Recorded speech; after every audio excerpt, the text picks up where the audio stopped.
अस्सलाम वालेकुम students, physics class 10 और हमारा आज का लेक्चर है लेक्चर नंबर 40। आपको पता है कि हम चैप्टर नंबर 12 के न्यूमेरिकल कर रहे हैं। आज के इस लेक्चर में हम चैप्टर नंबर 12 के लास्ट 2 न्यूमेरिकल्स करेंगे। आइए पहले न्यूमेरिकल को समझते हैं, पढ़ते हैं, फिर उसके बाद उसका सोल्यूशन देखते हैं। A ray of light from air is incident on a liquid surface। Air से लाइट जो है वो लिक्विड सरफेस में आ रही है। At an angle of incidence 35 degree, calculate the angle of refraction. और रिफ्रैक्टिव इंडेक्स की वैल्यू आपको 1.25 दी हुई है। हम इतने ही पोर्शन को पहले सॉल्व कर लेते हैं, जिसमें हमारे पास एंगल ऑफ इंसिडेंस है, एंगल ऑफ रिफ्रैक्शन मालूम करना है और रिफ्रैक्टिव इंडेक्स 1.25 है। जी स्टूडेंट, सबसे पहले जो बात बताई गई क्वेश्चन में कि एयर से लिक्विड में लाइट जो है वो एंटर हो रही है। इसके अलावा हमें रिफ्रैक्टिव इंडेक्स, जिसको हम n से रिप्रेजेंट करते हैं, 1.25 दिया हुआ है।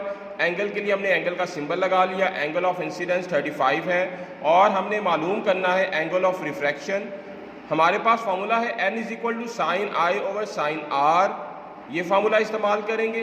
रिफ्रैक्टिव इंडेक्स की जगह पर 1.25 आ गया। साइन एंगल ऑफ इंसिडेंस की value 35, sign angle of refraction की वैल्यू हमने मालूम करनी है स्टूडेंट।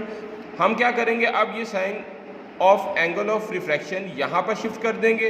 1.25 इसकी जगह पर आ जाएगा। मींस कि हमने इसको इसके साथ रिप्लेस कर दिया। रिप्लेस करने के बाद साथ ही हमने साइन 35 की वैल्यू जो फाइंड की वो आई 0.57।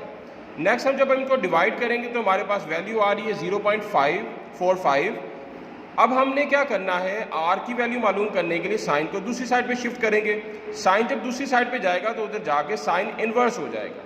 आप कैलकुलेटर पे साइन इनवर्स कैसे मालूम करेंगे, शिफ्ट प्रेस करोगे, साइन प्रेस करोगे और ये वैल्यू लिख दोगे, तो आपके पास 27.32 वैल्यू आ जाएगी, जो कि एंगल ऑफ रिफ्रैक्शन की वैल्यू है।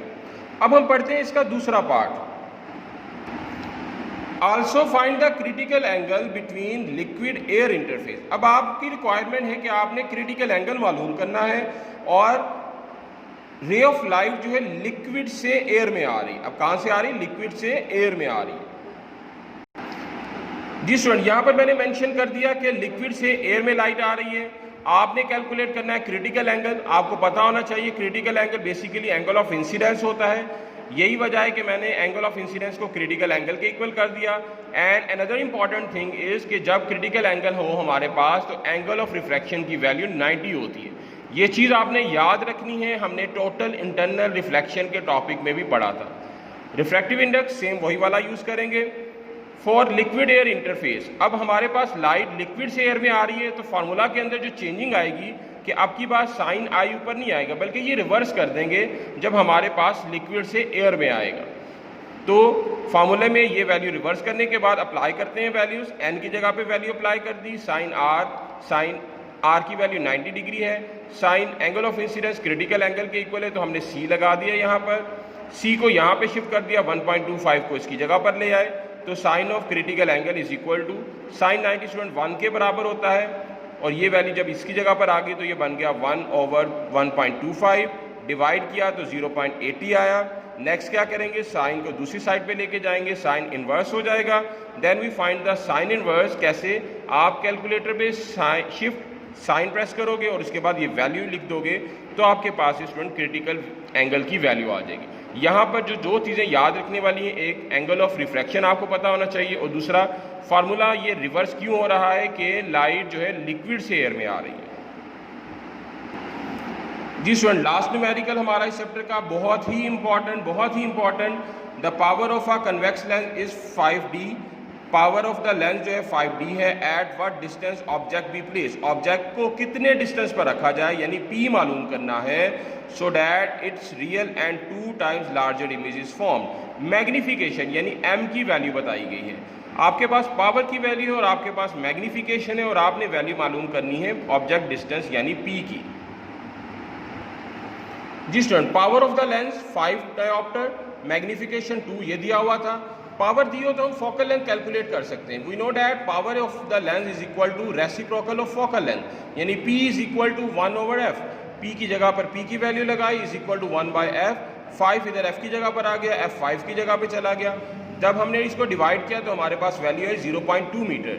स्टूडेंट एक चीज़ यहाँ पर याद रखने वाली ये कि पावर ऑफ द लेंस का फार्मूला इस्तेमाल करते हुए जब हम फोकल लेंथ कैलकुलेट करेंगे वो मीटर में आएगी।